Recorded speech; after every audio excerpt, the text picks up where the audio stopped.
On August 6, 1945, 79 years ago today, the United States of America dropped an atomic bomb on the Japanese city of Hiroshima. 3 days later, we dropped another very similar bomb, this time on Nagasaki. The destruction was tremendous, as was the suffering. Shortly thereafter, the war ended, and a ground invasion of the Japanese home islands was averted. The debate, however, was only beginning, as was a whole new era of strategy and warfare. One persistent dimension of the debate over nuclear weapons has been whether or not they actually contributed to the ending of the war at all, or whether their use was gratuitous, inhumane, and about signaling strength to the Soviet Union. We're going to talk today with the great Richard Frank on the legacy of the first two bombs and how to think about their role in ending the war. I can think of few questions that are more important. It is a prescription for war, this Iraqi invasion of Kuwait. December 7, 1941, a date which will live in infamy. The bloody experience of Vietnam is to end in a stalemate. We continue to face a grave situation in Iran. The people who knocked these buildings down will hear all of us soon. We shall fight on the beaches, we shall fight on the landing grounds, we shall fight in the fields and in the streets. We shall never surrender. For maps, videos, and images, follow us on Instagram, and also feel free to follow me on Twitter at Aaron B. McLean. Hi, I'm Aaron McLean. Thanks for joining School of War. I am delighted to welcome to the show today Richard Frank. He is a historian of what he calls the Asia-Pacific War, the war in the Pacific and in Asia in the Second World War, to be clear. He's the author of numerous books, famously Downfall, about the end of the war with Japan. He is at work on a trilogy covering the entire Asia-Pacific War, the first volume of which was Tower of Skulls. He served in the Army in the 101st Airborne as a platoon leader in Vietnam. I'm very much looking forward to this conversation. Richard, thank you so much for joining the show. Well, I'm delighted to be here. Can we start before we get to World War II? Can we start with your background? How did you grow up? Where did you grow up? How did you end up leading a platoon in Vietnam? Well, I was an early baby boomer. All the adult males I knew at that time, my father, my uncles, and all of them had served in World War II.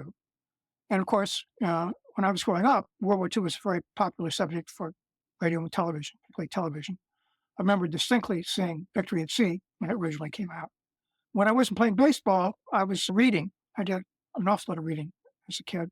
By the time I was 10, I'd been very interested in the 30s and 40s. I read Churchill's memoirs. My father guided me to Samuel Morrison's Naval Histories, which for a kid from Kansas was a very mesmerizing vision of far distant, exciting places. And I actually wanted to go to Annapolis, but the fellows there decided that my eyesight was not adequate for their purposes. I would note that I settled my accounts with Annapolis as my first book about Guadalcanal, which has a very mixed record of achievement by Annapolis products. I graduated from University of Missouri. At that time, everyone in my age group, I thought, expected to serve in the service, and I had gone to ROTC, got a commission.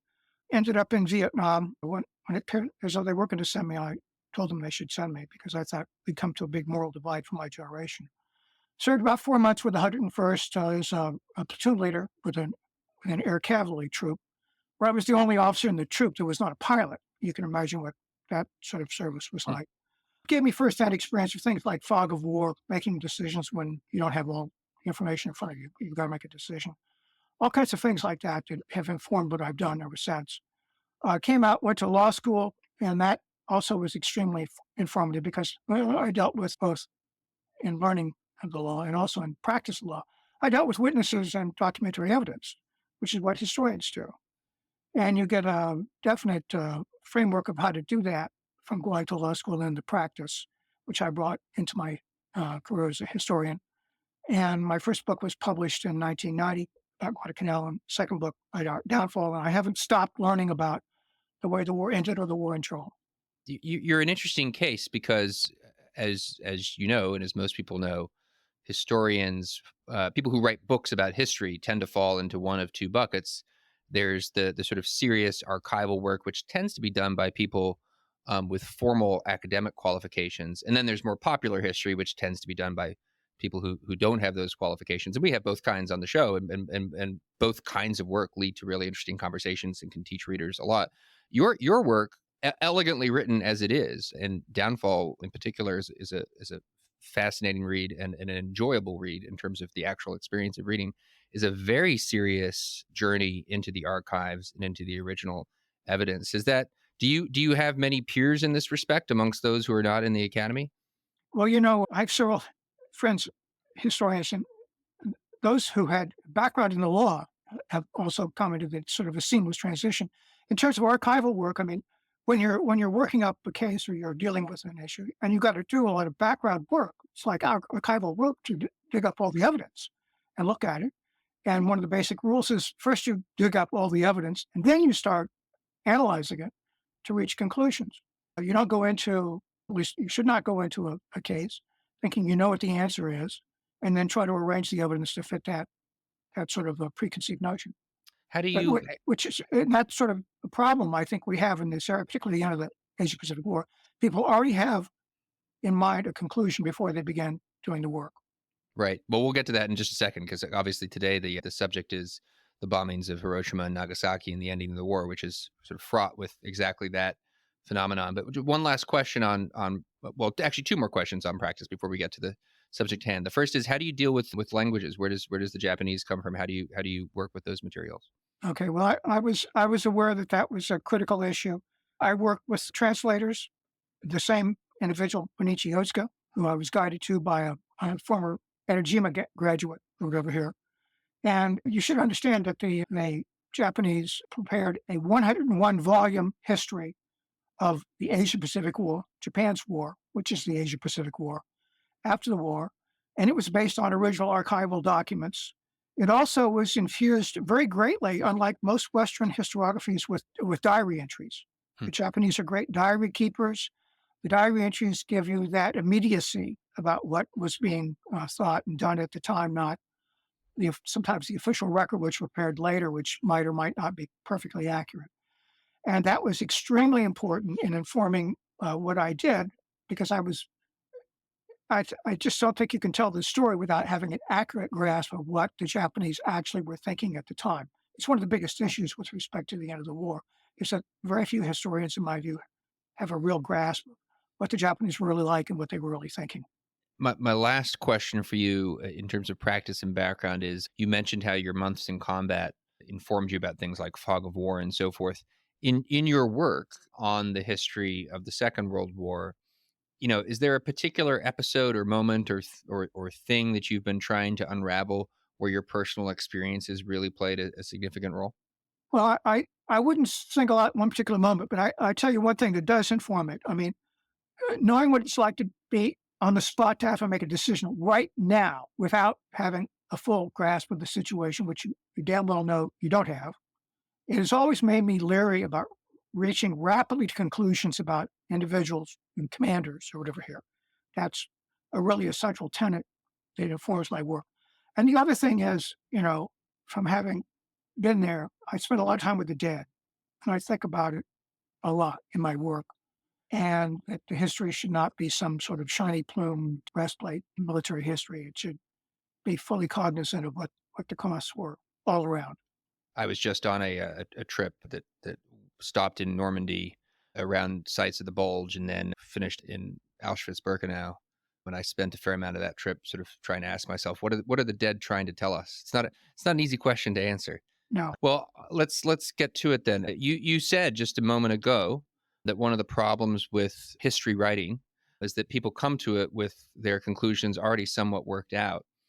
The issue we're discussing today, the end of the war in the Pacific, is a very fine example of that. At least that's my impression as a non-professional, but somebody who is I think I'm familiar with the basic contours of the debate. What are the basic contours of the debate about the end of the war? How did things get so fraught?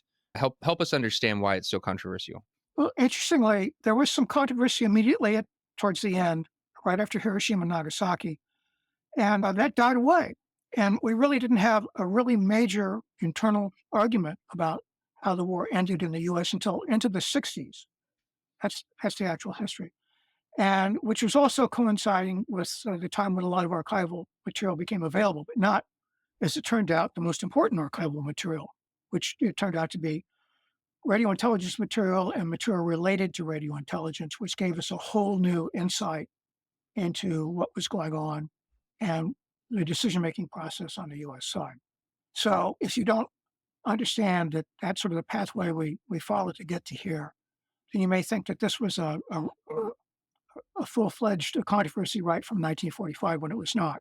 And the basic structure of it, let me try this out, and you correct me where I get the details or even the main strokes wrong. Is there is a mainstream sort of standard view, which is that the invasion of the Japanese home islands would have been, at best, a catastrophically bloody affair for all involved, to include obviously American troops, and that dropping the bombs on Hiroshima and Nagasaki hastened the end of a war that otherwise would not have ended so quickly, and almost certainly would not have ended with, as relatively speaking, obviously there was tremendous loss of life, but with as little loss of life as there was relatively. And then the contrary view, what you call the critical view, you reject the term revisionist, is that the dropping of the bombs was, in a word, gratuitous, that Japan was already on a path to some kind of surrender, and that other factors were sufficient. Most importantly, the Russian invasion of Manchuria and entry into the war in Pacific, rendering the bombings in Hiroshima and Nagasaki essentially ineffective. There's a sort of subplot of this view that actually what we were doing with Nagasaki in particular was we were signaling to the Soviets that we meant business, and so it was sort of doubly immoral as a consequence. Is that do I get like a B minus on that? How'd I do? You get a very solid B. I mean, Okay. Okay. that's the essence of it. And the other thing I would add to this framework is that insofar as the debate is unfolded, there's a tendency to see the end of the war or the causes of the end of the war as being one of only two possibilities: A, the bombs, and B, Soviet intervention. And as you said, Soviet intervention is also tied into lots of other issues. Let me sort of take us a little bit different path and start with a story. I had a good colleague of mine who's on the presidential counselors at the National World War II Museum, teaches at the University of Virginia, teaches a course in World War II. He had just done a semester, and they'd just done the session that covered Hiroshima and Nagasaki. And after the session, this woman walks up to him, and she's from the People's Republic of China. And she says to him, "Professor, we teach about Hiroshima and Nagasaki differently in my country. When the subject is brought up, the whole class stands up and applauds. And for a lot of Americans, that sounds like an extraordinarily jarring story. But in reality, based on all the work I've done over these many decades now, I would say that the two principles that would really guide us to understanding and judging what happened were, first of all, to count all the dead, and second, to treat all the dead as sharing a common humanity. And further, what I've done beyond what I did with Downfall and what I'm now engaged in the trilogy is that I think these principles also take us to realize that we've had a very major problem with our historiography since 1945, where we've referred to the war with Japan as the Pacific War, which is defined as a war between December 41 and August of 45. It foregrounds the conflict between the U.S. and Japan. Japan had about 70 million people. The U.S. had about 132 million people. And then it only recognizes, to any significant degree, a further set of actors: the Filipinos, the Australians, the Pacific Islanders, the New Zealanders. When you aggregate those populations, you get about 228 million people. But in point of fact, the population of what I call the Arc of Asia, which starts with India on the west and goes east across Burma, China to Japan, the Central and North Pacific, and then southeast towards what's now Indonesia, Australia, New Zealand, South Pacific. That has a population, or had a population at that time, about 1,053,000,000 people. And when Japan reached its apogee as an empire in about May of 42, there are about 516 million people within that empire. So this tells you right away that there's something basically wrong with calling it the Pacific War, that involves much, much more than that narrow across the Pacific to U.S. and Japan conflict. Well, just to offer an observation in support of what you're saying, I think you say it in Downfall, for perspective's sake, that in the summer of 1945, something like 100,000 people in China are dying every month as a consequence of the war that then ends in August, September. And that's a body count that we might have expected to continue. Is that fair? Yeah, well, on the casualty issue, let me preface everything else by saying that we're dealing with a problem that no one was actually keeping accurate count at the time, and what we're dealing with for most of these figures for this war is a reasonable approximation.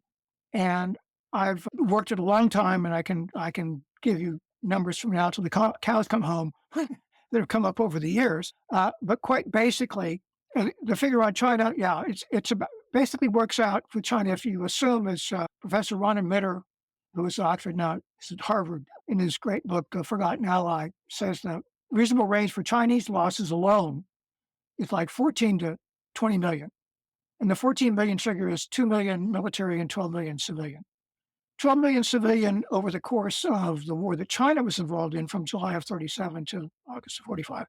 That's 4,000 a day. It's actually about 120,000 per month, every month for 95 months, And you can do these figures in different ways. And beyond China, the next two greatest tolls are in Indonesia and what's now Vietnam. Indonesia, there's about 1.4 million Indonesians who were starving to death in 1944-45. It's better than 100,000 per month. Vietnamese have about 1 million deaths in 1945. The chief historian on that, Greg Huff, also of Oxford, says they lost that million figure in about 5 months. That's about 200,000 per month. I mean, the figures are just astonishing in terms of the deaths. And when we get to the Japanese, we have what I think are reasonable figures. And there's about 2 million military and about 1.2 million civilians, about 3.2 million total, whatever. And I think the total losses in the Asia-Pacific War are probably about 26 million. About 6 million are military, about 19 million are civilians. About 1 million of those civilians are Japanese. 18 million are not Japanese. I mean, it's the disparity between the number of people that Japan's war killed and the number of Japanese who died in that war is just astonishing. It is stunning. I mean, it's easy enough to sort of say those numbers, easy enough to sort of sit here and listen to them, but to actually reflect on them and understand them, I'm not sure it's possible. I mean, you've obviously spent a long time trying to do just that, but well, you're on exactly. I mean, the human mind simply boggles when we start talking about millions of deaths. I mean, how do you connect to those people? I'll give you a couple of examples I use to sort of flesh this out. Right? If 12 million Chinese died, and 3 million of them, 25% of them were children, that's 3 million. So in other words, for every Japanese military or civilian who died in the war, one Chinese child died.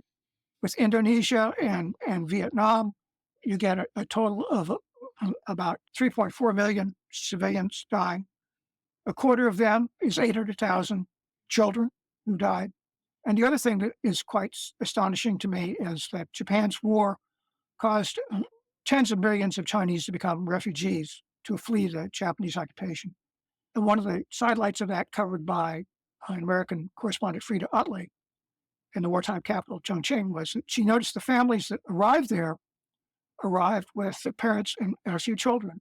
And after questioning these people, they found that in the course of the trek that those people had to take, the grandparents and great-grandparents, they died.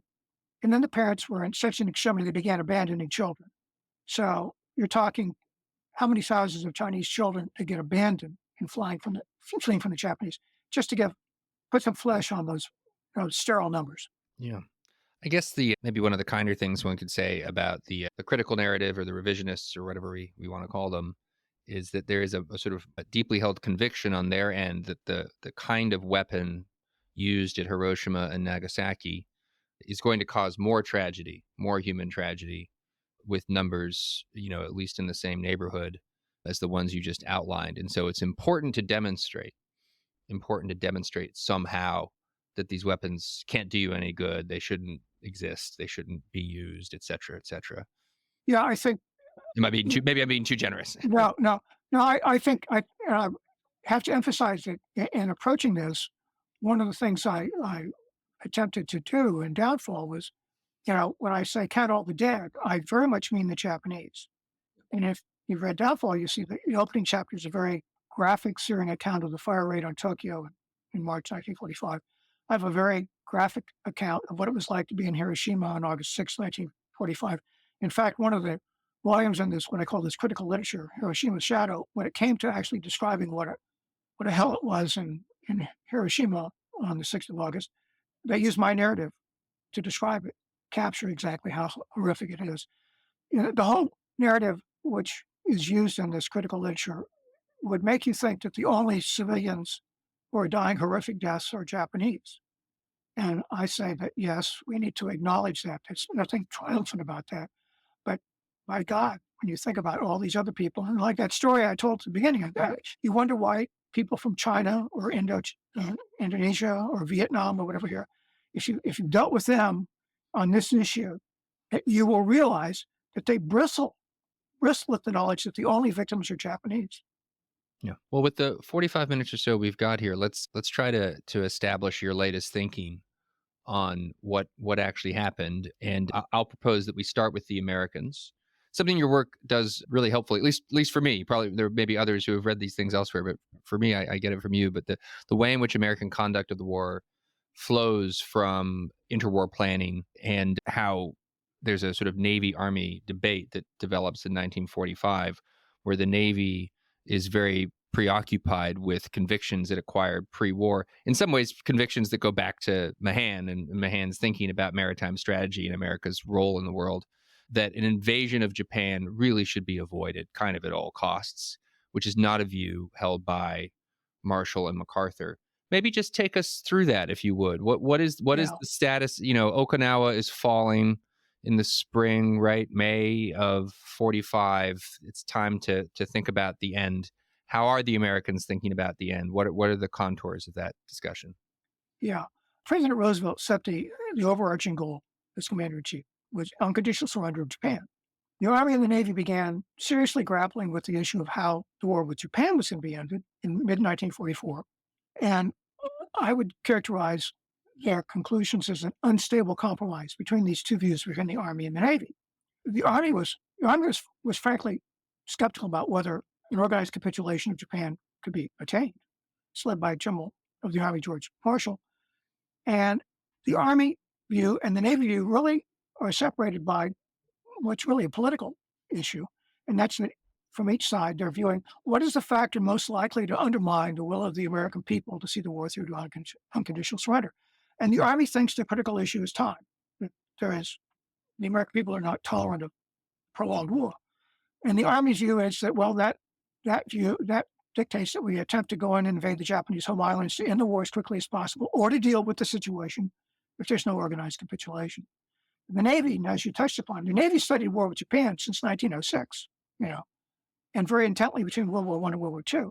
And one of the most fundamental premises that the Navy reaches in this examination is that invading Japan is a path of folly because it will produce politically unacceptable casualties.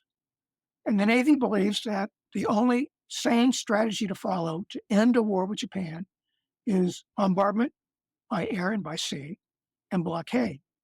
And blockade takes on a very special connotation in this interwar period because blockades have been used by naval powers for centuries, but under rules of the war or customs of war in which you weren't supposed to blockade food for civilians. Well, the Germans and the British overthrow that restriction in World War I, and the Navy intends to follow that against Japan. And basically what the Navy strategy of blockade is really all about is they're going to threaten to kill or kill millions of Japanese from starvation to end the war. And that's the Navy's view of how to end the war. And they reached this unstable compromise in April 45, in which they are going to add to what's an ongoing campaign of blockade and bombardment, a two-phase invasion of Japan, beginning in November, Operation Olympic, going into southern Kyushu, and then following on in March of 45 at Cornet. Admiral King, who, of course, is the leader of the U.S. Navy, he is a brilliant strategist, but he's not the most articulate of individuals. And he's also very parsimonious with the written word, but he takes time to write a memo to his colleagues on the Joint Chiefs of Staff and says, look, I'm only agreeing that we have to issue an order for the preparation for an invasion. We'll come back and decide whether we're actually going to do it in August or September. And that's because he believes that by then he'll get the evidence on his side to win an argument at that point now, President Truman, to make sure there's going to be no invasion of Japan. Now let's turn it around and look at the Japanese side. At about the same time, the beginning of 1945, the Japanese, they've lost their Navy. There's only remnants left. They have thousands of aircraft, but their air crews are very low quality compared to where they were at the beginning of the war. The economy is spinning down to a collapse. There are lots of other factors indicating that the situation is very dire. The Imperial Army and the Imperial Navy look around and they decide that the one thing that they still have is this spiritual stamina that they don't think the Americans have. And they believe that basically if they can get the Americans to attempt to invade Japan, they can either defeat that initial invasion or inflict enormous casualties. They'll break American will to carry the war through to unconditional surrender. And they'll obtain a negotiated peace, which is to their satisfaction. And when they come to making the operational and tactical decisions to implement that strategy, they figure that the Americans always launch their invasions within fighter plane range of their nearest bases. They figure we're going to take Okinawa in the middle of 1945. So they get out their dividers and they see where the fighter planes will go from Okinawa, and they come up with southern Kyushu. And now we come to sort of the quiz part of my presentation. They know the Americans are coming for air bases to support the operation there and then later into Honshu. And so the question is, if you're a Japanese staff officer, where will those Americans put their air bases? A, on mountaintops, or B, on level ground? Well, if you can answer that question and you can look at a topographical map of Kyushu, you know exactly where the invasion is going to take place. And they correctly identify where we're going to land. And they conduct this huge buildup on Kyushu and sit back. And this is the conviction of the leaders of the Japanese Army and Navy, that they've got a winning strategy, at least one in terms of preserving the old order in Japan, with what they call Operation Ketsugo, Operation Decisive. And they're locked into that, and they hold on to that literally until we come to the atomic bombs. I just want to ask you to spell this out a bit. So, what you've just described in some respects, at least, is not totally dissimilar from, Hitler's hopes at the end of the war in Europe that some sort of negotiated settlement with the West is possible. I mean, he believes this long after it's sort of transparent madness. Nevertheless, they are fighting up until the bitter end. And they fail. And the Americans and the Allies, the Soviets, defeat them. Why is it, considering the success we are having in Europe by May of 1945, why is there such trepidation for doing essentially the same thing in Japan on the part of the U.S. Navy, and such confidence on the part of the Japanese that they'll be able to do what Hitler could not? Well, the Japanese alliance with the Germans was very much arm's length throughout the war. There was no serious coordination. They didn't steer by what the Germans wanted or the German experience, really. So the Japanese strategy was simply based upon the fact that they thought about a war with the U.S., and that was one of their fundamental conclusions, was that, Japanese spirit would triumph over whatever the material disparity might be. And is there, from the American perspective, I guess they're looking at things like the casualty numbers in Saipan and Okinawa, suicides, civilian suicides, things like that lead them to believe that fighting in places like Honshu and Kyushu is just going to be different than fighting in Germany? Oh yeah, well that's one of the fundamental things that is identified as early as Saipan, based upon the resistance of the Japanese population there. The phrase that begins to be used is this fanatically hostile population. That going into Japan is going to involve not merely dealing with the Japanese armed forces, but dealing with this, quote, fanatically hostile population. And the Japanese moved to make that a reality in March of 1945. They conduct what's effectively this enormous mobilization of what had otherwise been the civilian population, where they declared that every male age 15 to 60, every female age 17 to 40 are going to be part of this national militia. They're going to do combat support and eventually combat rule, which was previewed on Okinawa. And the Japanese official history series that I used, they have a section where they talk about the mobilization of the population. They take one province on Kyushu and say, oh, by the way, let's see, by the time we get done, we've got 1 million people just in this one province, in this category of these males 15 to 60, females 17 to 40, to add to the garrison we've built up on Kyushu, which by that time is like 700 to 900,000 people. So you're talking about 1 million of these erstwhile auxiliary combatants just in one province. And you And figure there's going to be about 4 provinces or so in which the main fighting is going to take place. I mean, it's just nightmarish to think about it. and roughly how many troops are we thinking of sending into Kyushu? The total invasion force, when they first sent it forth, it's about 776,000 individuals. However, that is not just the combatants who are going to come in and seize southern Kyushu. About half, or just close to half, are the people who are going to come in. They're going to refurbish air bases and set up logistical support to support the follow-on operations heading up to Honshu around Tokyo. So the actual combatant troops that are heading to southern Kyushu are maybe about 380,000 individuals. And as you and I would understand combatant troops, infantry, artillery, armor, combat engineers, people like that.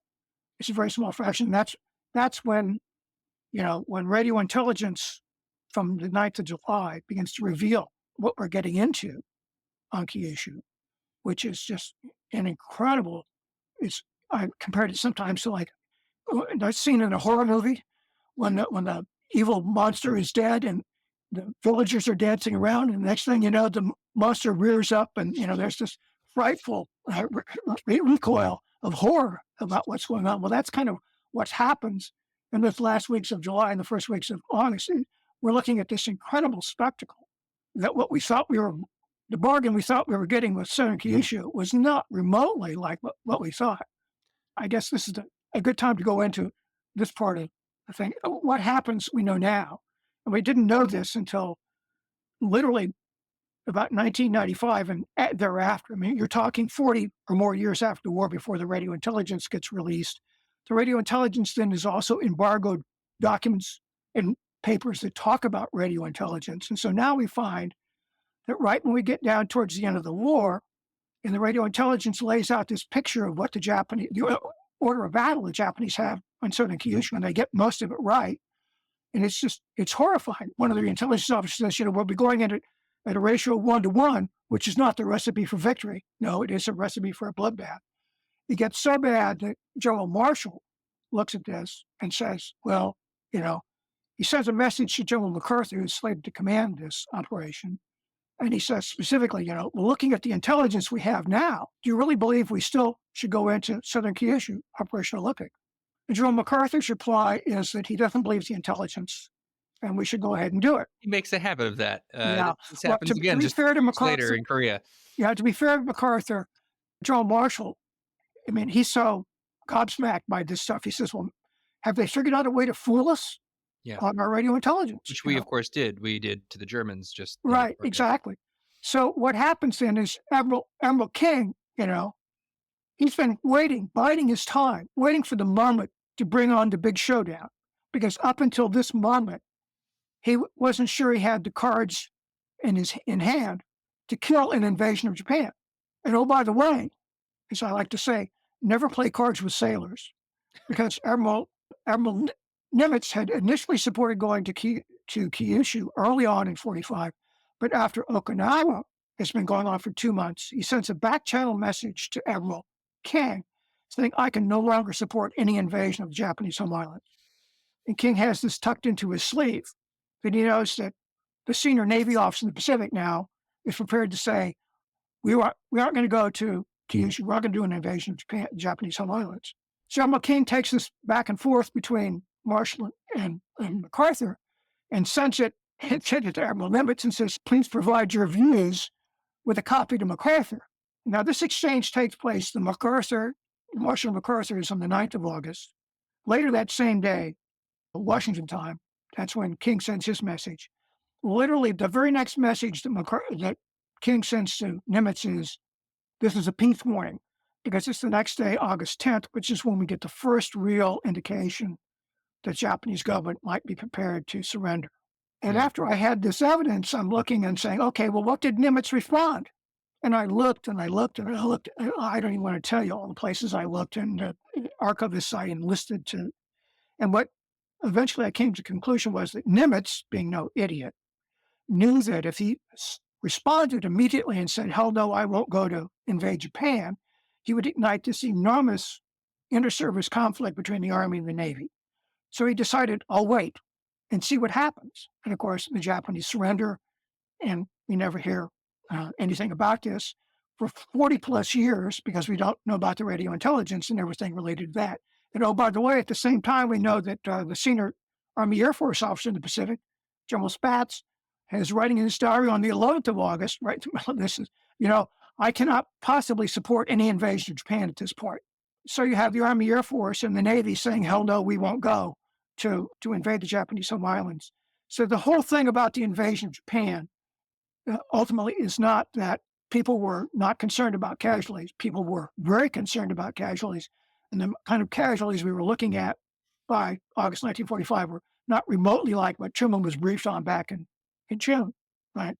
So, it's just an incredible story, and one that was kept, basically hidden from us for so many decades. And just to be clear, for listeners who might reasonably not have boned up on their Japanese home island geography before listening to this episode, about Kyushu, this whole controversy that you've just outlined is principally about the first phase of the invasion of the home islands, which is not the main event. It's not this. Kyushu is like, if you're picturing an ankle and a foot pointing down into the left, it's the knuckles and the toes. It's the tip of the foot. Right. It's not even the main event onto Honshu, where Tokyo is, and sort of the Japanese, the heartland of the Japanese home islands. So in the 1-to-1 ratio, am I right in thinking the 1-to-1 ratio that they fear they are walking into, obviously not a great ratio. This is just troops. So this is not even getting into Japanese civilians. Yeah, right. That's not even getting into civilians at that time. Yeah. No, Yeah. no. And in terms of geography, backtrack slightly. The plan that's initialed in April of 1945 looks to go to Japan, the home islands, in two steps. And once again, it's controlled by fighter plane range. So they can't get to Honshu. Well, they could get to Honshu from Iwo Jima, but Iwo Jima is too small to support major air assets. So the place that they're going to go to base targeting of Kyushu is based upon going to Okinawa first. But Kyushu is then going to serve as the Okinawa for going to Honshu. And that's how that's going to take place. So yeah, that's the main event. And that's also obviously where, Honshu has about 75% of the total population of Japan. Okay, so let's step back a bit then. That's a very compelling outline of why there's this hesitation to do this invasion. Let's step all the way back to ultimate strategic goals. You see criticism from time to time in discussions of the end of the war about the demand for an unconditional surrender. So interestingly enough, you see this pop up on the right from time to time. Right. That actually it was unreasonable and immoral for Roosevelt to set that as the goal and Truman to maintain it. Well, why was that the goal? What can be said on behalf of that? What can be said in criticism of it? Let me pause first to say that you're absolutely right that the criticism of unconditional surrender was not just something that came up, but from the 1960s from the left. It came up originally in 1945, basically from the right. President Hoover wrote about that. You have to spool back. President Roosevelt, who basically I think very kindly of, although not always, he makes mistakes like any human being does. He recognized, based on the experience of World War I, this is what they were all channeling, was that here's Germany, we just beat them in World War I, and here they are back on the march again 20 years later, even more threatening than they were the first time. And so that's the template that they all have in their mental geography about statecraft at that time, is that it's not going to be enough to simply drive Germany and Japan back across their original borders. We're going to have to go in and fundamentally reorder their societies. And that's what unconditional surrender is. It's about doing things in terms of internal change of those governments that the ordinary laws of military occupation would not permit you to do. In fact, there's a staff paper that's prepared that says, well, what does unconditional surrender permit us to do? And the answer is, well, there really isn't any limit. We can't identify any final limit as to how far you can go, except that clearly you can go a hell of a lot further than we've ever gone before in terms of the international law of military occupation. So, as it turns out, that's really what's necessary. Japan is very fundamentally reordered. It is totally dominated by its military in 1945. And you can find contemporary references by Japanese military people saying, okay, you know, okay, we may have to surrender now, but, we'll come back and we'll try again harder next time or whatever. There are Japanese leaders who were actually thinking that in 1945. But of course, the occupation makes sure that that's not going to happen. So we've got Americans debating internally at the highest levels whether or not to proceed with an invasion. We have Japanese at the highest levels seeking to use an invasion to stalemate the Americans into some kind of positional, attritional warfare that they believe, not without reason, will lose political support in the United States and will allow them to negotiate terms. Let's talk about bombing. How does the strategic air campaign, the assembling elements of a blockade play into all of this? And how does the decision to drop the first bomb come about? Let me take a little different path here because we're running down in time and I want to get to some key points here. When you look at the ultimate decision in Japan to end the war, and the decision has to be made in Japan, can't be made somewhere else. The Japanese have to decide that they're going to surrender. And it's really two steps. Someone with legitimate authority has to decide that Japan as a nation state will surrender. And then the Japanese armed forces have to comply with that surrender. It takes both of those steps to actually end the war, end the fighting, whatever. The critical figure, it turns out, is Emperor Hirohito. And that's because the legal government of Japan is in the hands of this inner cabinet called the Big Six. The Prime Minister, the Foreign Minister, the Army Minister, the Navy Minister, the Chiefs of Staff of the Army, and the Navy. And this Big Six is instituted in 1944, and it gives Japan the most dysfunctional political and military decision-making apparatus of all the combatants of World War II, because the Big Six can only decide when they're in complete unanimity. All six must agree. 5 of the 6 members, either current or prior serving Imperial Army or Imperial Navy flag officers, admirals or generals. Only the foreign minister is a civilian. And they are locked into Ketsugo, this counter-invasion battle, and they never budge from that. They're not disturbed originally by Hiroshima because they have their own bomb program, and it's taught them that to making an atomic bomb, fissionable material is so difficult that they don't believe the Americans have an arsenal of such weapons. The man who actually is going to actually break the deadlock is the emperor, because the Big Six do deadlock, and that gives him his opportunity to intervene. And up to this point, Hirohito has been a presider, not a decider.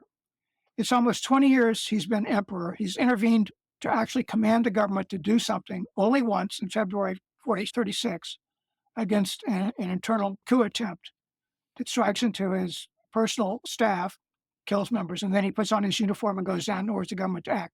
He's never intervened, and this gives him a chance to do so.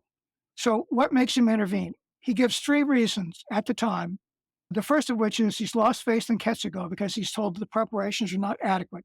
Ironically, it's mainly the preparations about Tokyo, not Kyushu. Secondly, he talks about the aerial attacks, both conventional and nuclear. And thirdly, he talks about what he calls the domestic situation. And this is, I think, one of the most important points about this whole history that's missed in this critical literature. The domestic situations were a reference to the fact that Hirohito and other senior Japanese leaders are really fearful that the Japanese people, primarily due to the blockade and aerial attacks, are reaching a revolutionary state. They're going to revolt. And it's probably going to come in the fall when the rice crop, which they know is going to fail. And so that's what the emperor talks about. But the triggering event is Hiroshima. We know now that he meets with the foreign minister, Togo, on August 8th, which is before Nagasaki and before Soviet intervention. And he tells him at that interview, now is the time. The war must end right now.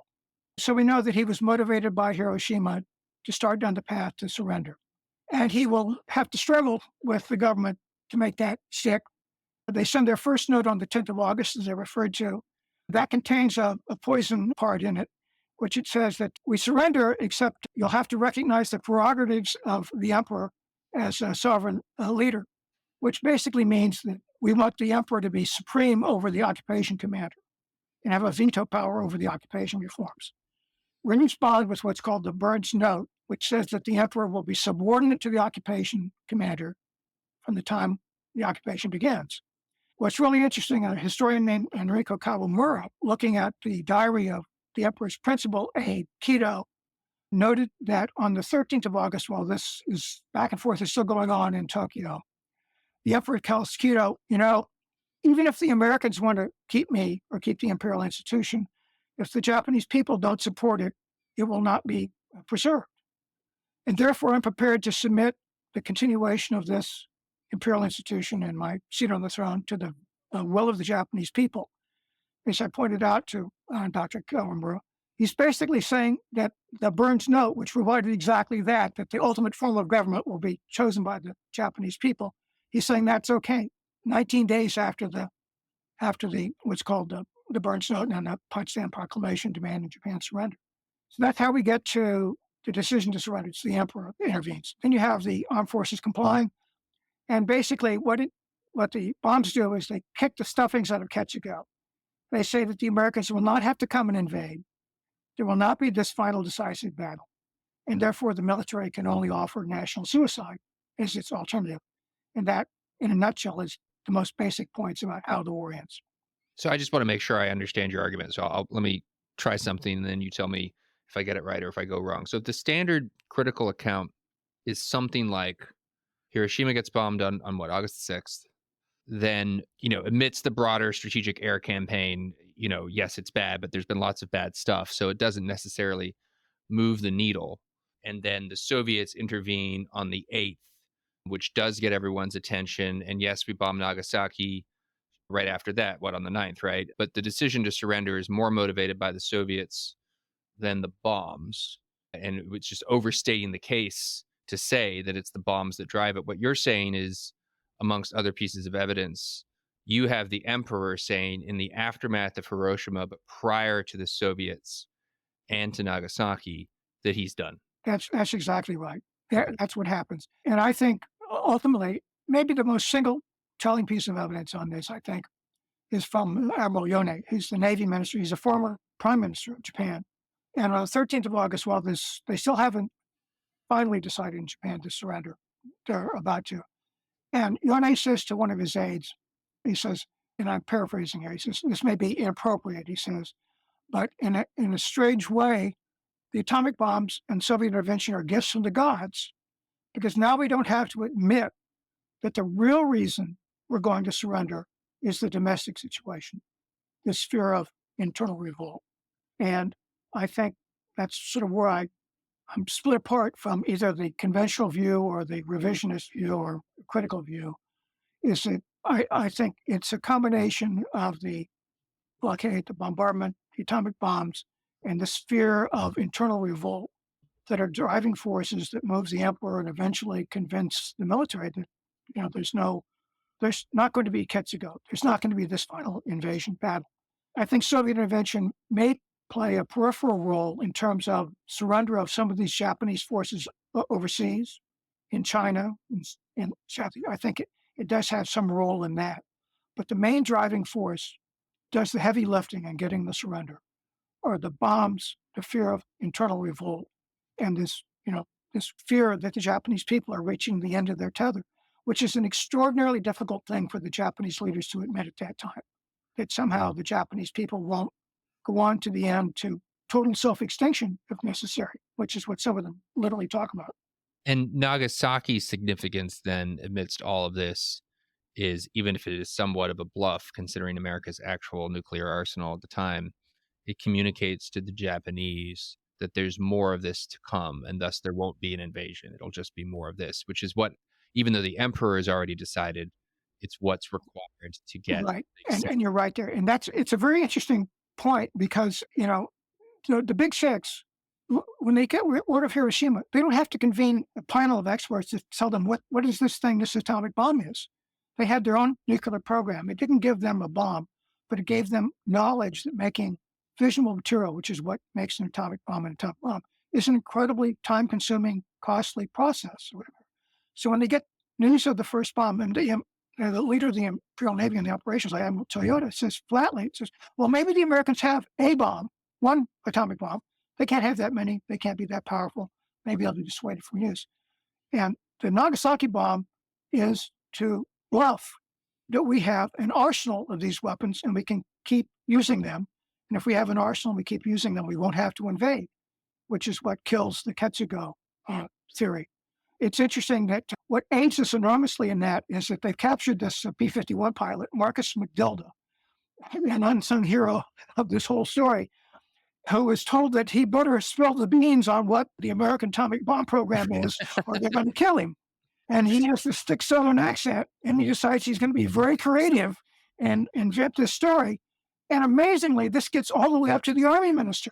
And General Anami, who after the Emperor's most powerful man, starts spouting the story from McBilda, saying the Americans have 100 atomic bombs. They can drop 3 a day, and the next target is Tokyo. A great country. Every state gets to put a statue in the capital. I've always thought that McDilda should have a statue in the capital from Florida. Story. Did the Americans, whether we're talking about King or Marshall, or maybe there are differences amongst a group like that, what level of expectation was there that these 2 bombs would lead to this result? I mean, the debates about the invasion that we were just discussing, they're happening all throughout this period. That the 2 stories you told are contemporaneous, essentially. Right. That's at the same time. No, there's no absolute confidence that the bombs are going to end the war. In fact, we have documentary evidence. General Marshall, who sends one of his staff officers to talk to the Manhattan Project about the further use of atomic bombs after the first 2. And this guy communicates what Marshall is thinking.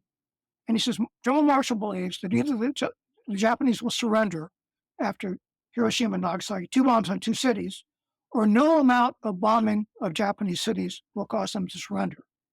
And therefore, this guy's mission is to inquire as to how many bombs do we have in the pipeline, and that Marshall wants to use them as what we now call tactical weapons to support an invasion of the Japanese home islands.